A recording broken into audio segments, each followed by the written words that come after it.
नमस्कार दोस्तों, आज है 16 जनवरी 2024 और मंगलवार का दिन हिंदू तिथि के अनुसार आज षष्ठी है। तो शुरुआत करेंगे प्रदेश की सबसे बड़ी खबर के साथ। इस वक्त राशन कार्ड को लेकर बड़ी खबर आ रही है। प्रदेश भर के जिलों में अब दुकानों पर, राशन की दुकानों पर तौल मशीन में रीडिंग फिक्स करके या फिर कार्ड की यूनिट में कटौती करके राशन की चोरी करने वाले डीलरों के लिए अब जल्द दिन लदने वाले हैं, क्योंकि मार्च माह के अंतिम सप्ताह तक प्रदेश भर सरकार ने प्रदेश के सभी जिलों में यानी राशन की दुकानों को ई तराजू से लेस करने की तैयारी में है। डीलर के पास उपलब्ध ई पास मशीन से सभी ई तराजू लिंक होंगे। अंगूठा लगाते ही कार्ड की यूनिट स्कैन होगी। इस कार्ड के तौल पूरी होने के बाद दूसरा कार्ड सक्रिय होगा। यदि डीलर इसकी तकनीकी में छेड़छाड़ करेगा तो वह पकड़ में आ जाएगा और राशन वितरण प्रत्येक डीलर की ओर से ढेर तौली की जा रही है। प्रदेश में शिकायत की जाती है, लेकिन कार्रवाई के बाद वापस खेल शुरू हो जाता। लेकिन अब बड़ी खबर ये आ रही है, क्योंकि इलेक्ट्रॉनिक तराजू की रीडिंग को कई डीलर की ओर से फिक्स करा दिया गया, लेकिन 25 किलो की तौल में 1.5 से 2 किलो तक राशन कम मिलता है, जबकि उसमें लगी डिस्प्ले पूरा 25 किलो ही दिखाता। डीलर राशन कम नहीं होने की बात कहकर उपभोक्ताओं को 1.5 से 2 किलो तक कम तोलते हैं। तब डीलर की मनमानी का खेल नहीं चल पाएगा और प्रदेश भर के सभी जिलों के सभी राशन डीलरों के पास मशीन उपभोक्ताओं के अंगूठे को स्कैन करके उन्हें अंगुली की स्थिति की पर्ची पकड़ा देते। कई बार निर्धारित तिथि पर दुकान भी नहीं खोलते।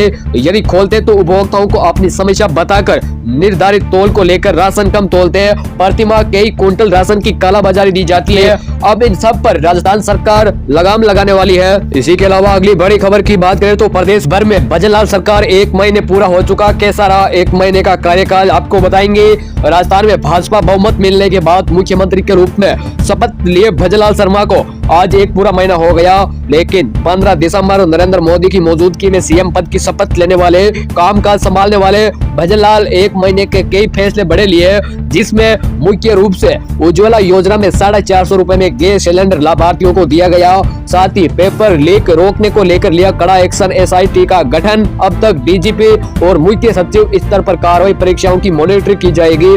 साथ ही नक्सल दोषियों के खिलाफ ऑफिसर केस के तहत ट्रायल होगा केस। और प्रदेश भर में गैंगवार रोकने को लेकर एंटी गैंगस्टर टास्क फोर्स का गठन किया। वही स्ट्रीट सीटर के घर पर बुलडोजर भी चला। सरकार ने ARCP पर भी काम शुरू कर दिया। CBI को राजस्थान में फ्री हैंड दिया। साथ ही मनोनीत पारदर्शों की सेवा समाप्त की। इंदिरा रसोई का नाम बदला, अन्नपूर्णा रसोई का नाम किया। चिरंजीवी को आयुष्मान योजना में बदला। शिक्षा निदेशालय में विभागीय कर्मचारियों का डेप्यूटेशन रद्द किया। स्वायत्त शासन विभाग में संविदा सेवा समाप्त और राजीव गांधी युवा मित्र इंटर प्रोग्राम पर भी रोक लगाई। साथ ही महात्मा गांधी सेवा प्रेरक भर्ती पर भी रोक लगाई और पूर्ववर्ती सरकार की टेंडर प्रक्रिया पर भी रोक लगा दी गई, क्योंकि ये कुछ बड़े 1 महीने में सरकार ने कई बड़े फैसले लिए, लेकिन कई ऐसे भी काम है जिनमें सरकार चूक भी हुई है। और दोस्तों, इसी के अलावा अगली बड़ी खबर की बात करें तो यदि आप B.Ed कर रहे हैं तो आपके लिए खबर महत्वपूर्ण है, क्योंकि अब बैकडोर से इंटर्नशिप कर पाना संभव नहीं होगा। प्रदेश में B.Ed में दाखिल करने के बाद से और इंटर्नशिप पर शिक्षा विभाग की पैनी नजर रहेगी। राजस्थान स्कूल शिक्षा परिषद के निर्देशक B.Ed परीक्षार्थियों यदि सरकारी स्कूल में इंटर्नशिप करेंगे तो उन्हें साला दर्पण पोर्टल पर ऑनलाइन हाजिरी दर्ज करानी होगी। यदि आप ऑफलाइन हाजिरी लगाते हैं तो स्कूल के रजिस्टर में दर्ज करानी होगी। दरअसल परीक्षार्थियों को इंटर्नशिप से पहले भरे जाने वाले फॉर्म में पसंद के अनुसार स्कूल आवंटित होते हैं, ताकि वे अपने नजदीकी स्कूल में इंटर्नशिप कर सके। अब इस पर काफी हद तक रोक लगेगी। ऐसे में अभ्यर्थियों को इंटर्नशिप कागजों में नहीं हो सकेगी। इंटर्नशिप जिला शिक्षा विभाग की ओर से तय की जाती किस अभ्यर्थी को किस सरकारी स्कूल में जाना है। आपको बता दें, प्रदेश में अधिकांश जगहों पर ऐसा देखने में आता B.Ed इंटर्नशिप करने वाले अभ्यर्थी स्कूल में नहीं पहुंचते, कागजों में इंटर्नशिप हो जाती थी। लेकिन अब प्रत्येक इंटर को स्कूल जाना होगा, इससे उनका ही लाभ होगा।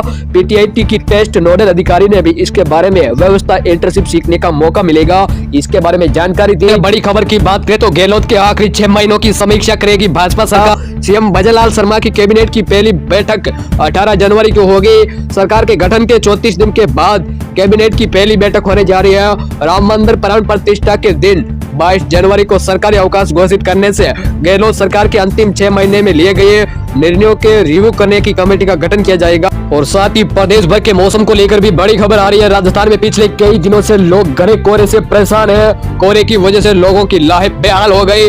मकर संक्रांति के बाद अगले 3 दिन के लिए मौसम वैज्ञानिकों ने कई एरियो में घने कोहरे का अलर्ट जारी कर दिया। अब मकर संक्रांति के बाद प्रदेश के कई इलाकों पर घने कोहरे की चपेट में रहेंगे। जिलेवार की बात करें तो अलवर, भरतपुर, हनुमानगढ़, गंगानगर जिले शामिल हैं। अभी लोग ठंड से जूझ रहे थे। इसमें 3 चक्रवाती तूफान के सिस्टम सक्रिय हो रहे हैं। इस वजह से तेज बारिश की संभावना भी बन सकती है। इस चक्रवात की वजह से देश के कई हिस्सों में भारी बारिश की संभावना बनती हुई नजर आ रही है। भारी बारिश की वजह से कई राज्यों में स्थिति बिगड़ने की बात है मौसम वैज्ञानिकों की।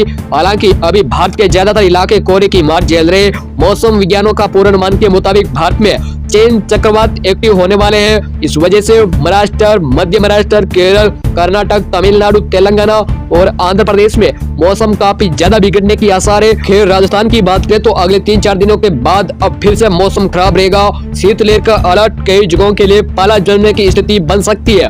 ताजा खबरों से अपडेट रहने के लिए फेसबुक पेज को फॉलो करें। अगर आप वीडियो यूट्यूब चैनल पर भी देख रहे हो तो यूट्यूब चैनल को सब्सक्राइब भी जरूर कर लेना। धन्यवाद।